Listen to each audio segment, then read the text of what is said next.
How do you grieve something you were taught to cherish, but never really received, but really want at the same time? I don't know. Find out next episode of Dragon Balls. I don't know.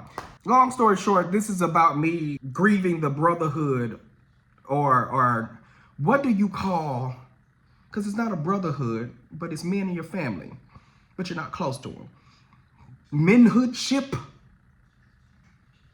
Something I really want, but don't know how to go out of my way to get from the men in my family, and not sure that I'll ever get from the men in my family.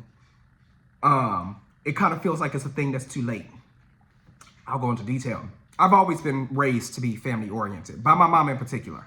As I tell the story, if I'm bigging up my my mom, it's not to down my dad. That's a conversation for another day. I have a good relationship with my parents. I'm just telling my story. I just don't want this to get to the family and be misconstrued, and I have to cut more people off because everybody want to act a fool instead of asking me some questions. I'm not drowning my I'm not down on my dad, but my experience with my father was never heavily family oriented, which is strange because he just never taught it to me. I don't know how to. My dad is a strange character.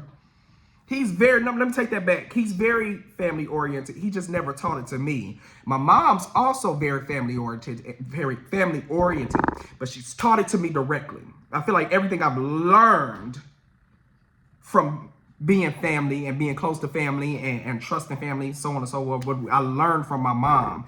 It wasn't into my adult years that I learned my dad possessed those same qualities. He just didn't show that to me when I was younger. Does that make sense? My mom was adopted.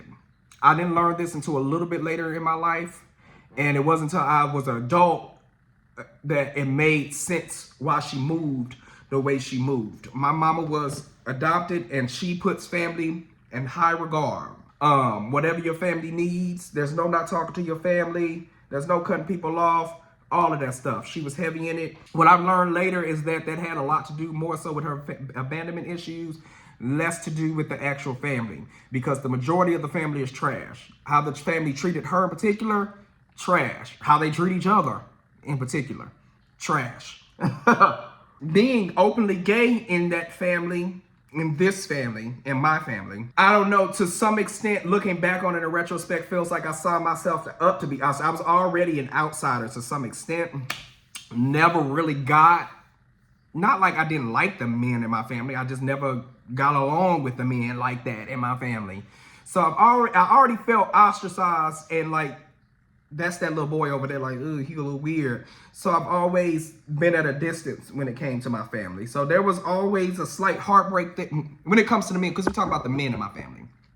When it comes to the men, I've always felt distance on both sides, and I didn't know how to get close, nor was there a door open for me to get close to any of the men in my family.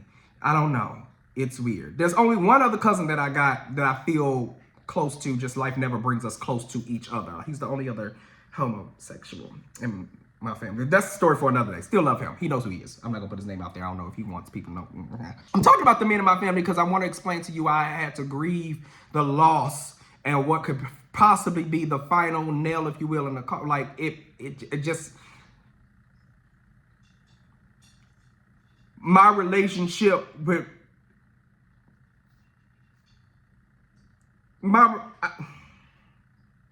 I don't know if it's something that I will ever have.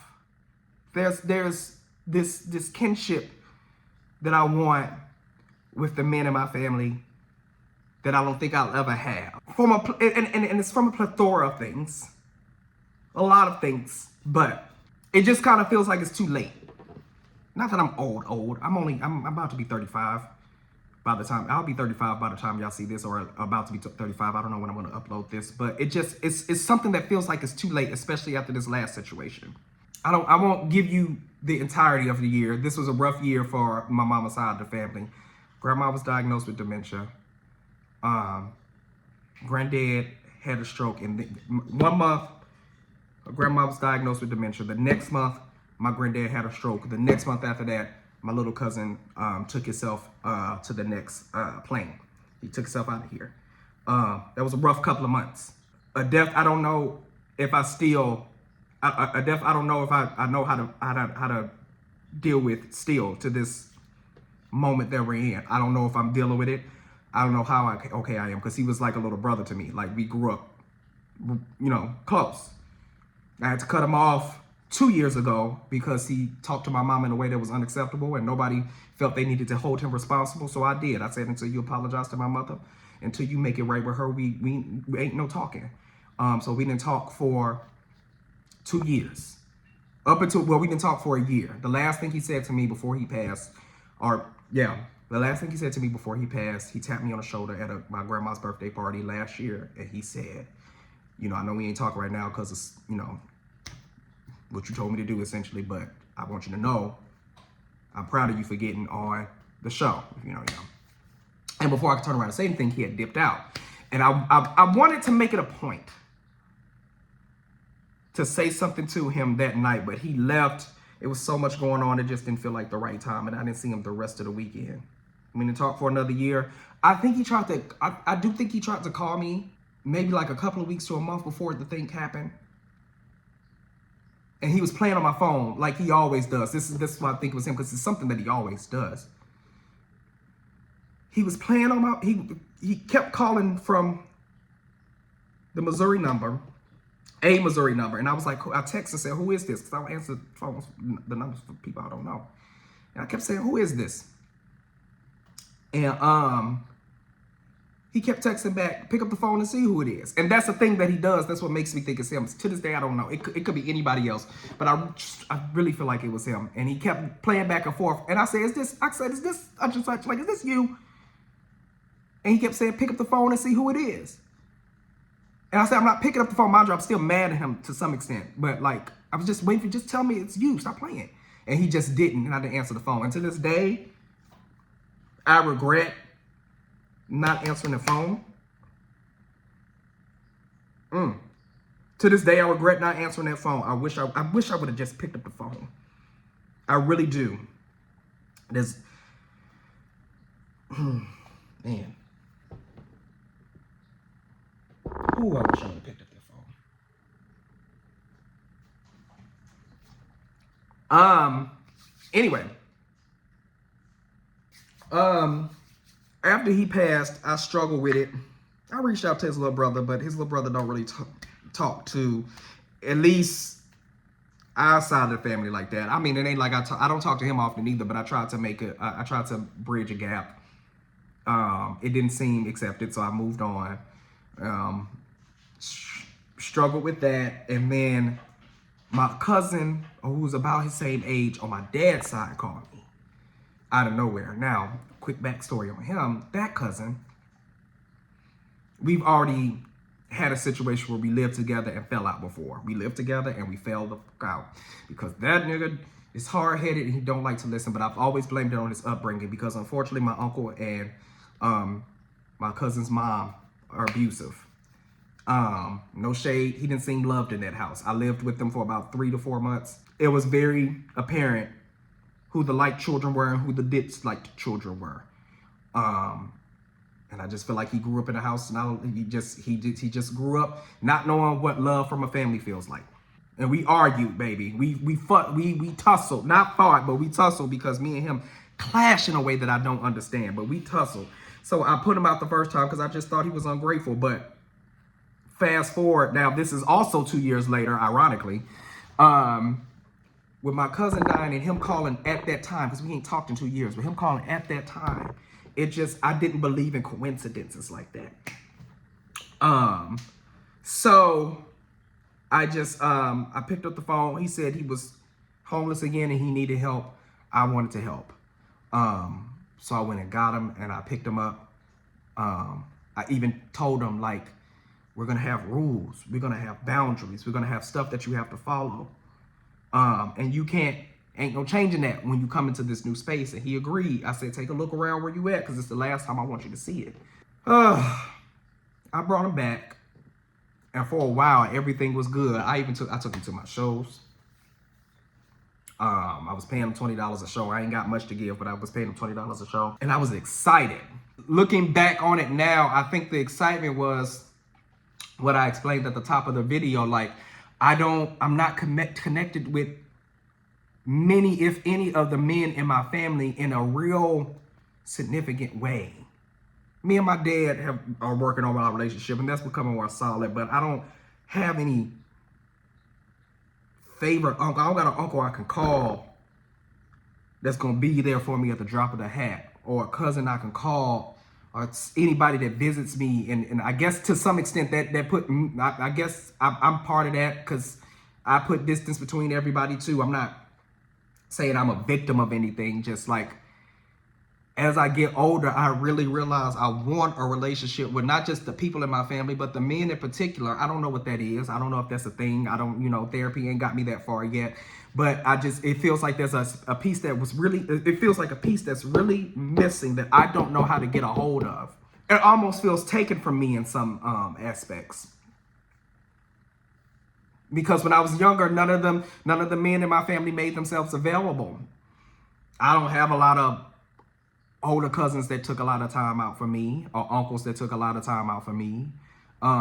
So anyway, I guess that's what I was trying to do with this younger cousin, because I knew what he had been through. I heard the stories, and I was trying to be that. I was trying to be that, what I did not have, and I felt like he didn't have. I was trying to be that, and it got to a point in every space he could, he rejected it. And he rejected it the first time, but I thought this time was going to be different. And it just, at every chance he could, he turned it down. We would try to buy stuff for him. He didn't want it. I wanted him to hang out and have dinners with us. He didn't want it. Go and hang out with some of the people, some of my crew. He didn't want it. And we argued and we fought. He told my partner at one point, I don't even think you like me. And it just, in retrospect, it feels like he was pushing us away. He was pushing us away. He's a bit of an incel too, because like Tory Lanez and all this, don't get me started. Like, he's an incel. That was a hard aspect of it. He held his abusers in high regard. I'm not going to get too far into that. And I was trying my best, because this video ain't about him, it's about me.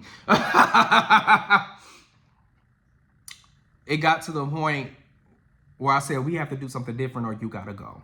And we were arguing and we were yelling, fighting, fussing, and I felt we were getting in a space where you were changing the vibe of my house, and that's not how this is gonna work, because this is my house. So it got to where I was saying, it got to where I had to talk to him, and I told him, these are the things that have to change. The day he left, we had a long conversation about all the stuff that had to change.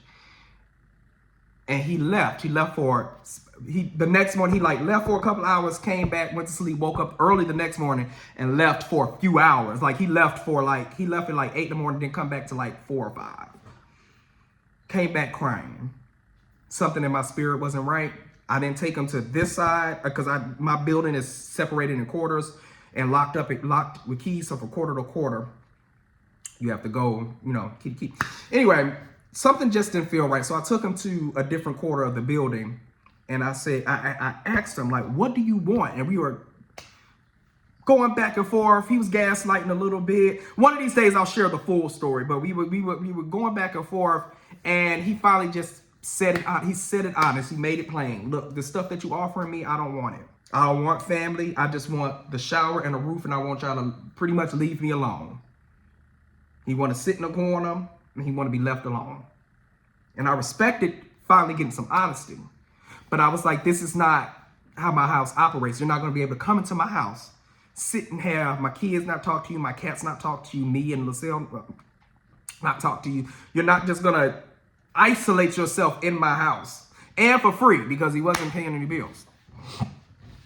That's just not how we work. That's just not the vibe of my house. That's not the vibe of my house. That's just not how I want to work in here. He was like, well, I guess I got to leave then. I said, okay, let's go get your stuff and let's figure out what we got to do. Because I was ready to do anything for him. He was always talking about going to Texas. I was ready to buy him a plane. I was ready to buy him a one-way ticket to Texas. You can go to Texas and figure it out. I was ready to buy him a train ticket back to his original space, because clearly that's where you want to be. Like, we gonna go here, we gonna figure it out. That's not what I want to do. That's what he said. That's not what I want to do. What do you mean? That's not what I want to do. I said, well, you got to figure out something. So let's go. So I get up. I go to the gate of the area that we were sitting in, and I open it, and I turn back around. I see he's still sitting down, and he goes. I say, come on, you can't stay here because we have an issue. You're not on no lease here. You got to go. He said, well, you have to call the police or something because I'm not leaving. I said, oh. I said, that's where we are? He was like, I'm not going back to being homeless. I said, well, you have rules here to follow that you don't want to follow. So you got to go. He said, well, if you got to call the police, call the police. I said, you would try to mess up my situation here just because you're not getting your way? I don't even look at it as messing up your situation. No. I said, got it. And I think he was more so trying to call my bluff. I don't think he knew I would go get security to get him up out of here. I'm broken. I wish my partner was here to vouch for me. I'm crying because I got to put him out again. And I don't want him out on the street, but he can't fuck up my house vibe because he want to do what he want to do. Long story short, security came, put him out. He called a friend of mine and went down to stay with him. I find out 2 weeks after this, he already, mind you, he was staying with me for months. No job, eating off of us, spending the little bit of money I was giving on random raggedy shit. I found out within 2 weeks of leaving here and going to my friend's house, he had already got a job. I felt played with, and my heart was broken. And when I say nail in the coffin, I said nail in the coffin early in the video. It just felt like that was my last chance to have some type of real close bond with blood, with a blood member of my family, like a man in my family. That was it. And it feels like, I'm not saying I'll never talk to family. I'm not saying it'll never happen. It just feels like that was it. I'm never going to be close to anybody in my family. It just felt like it was it. And it feels like a death. It feels like the boy didn't die, but it does feel like a death in a way that I can't explain. I feel abandoned, left alone. And I feel like anytime I try to express that, it turns into a conversation. Well, what are you doing? What did you do? How are you contributing? And every time I look back or turn a page or hit the corner, I look and see that I've done everything that I could or was supposed to. Again, I'm not saying I'm not going to be close to any. It's one cousin I do have. That's a male. That's also in my family. But we are just never close. Like, he lives all the way across the country. I live on this side. So it's just not, it's not like I'll never have it, but it feels like I'll never have it. Yeah, does that make sense? I don't know how I'm grieving. When he left here, it felt like I lost something. It feels like I'm grieving something now. And I'm not sure I know how to cope with that. I don't know what to do with the feeling. I don't know how to fix it. I'm tired of, I'm always in the space of having to be the one to fix, mend, repair, reattach, make better. I'm tired of being in that space. I'm tired of reaching out my hand.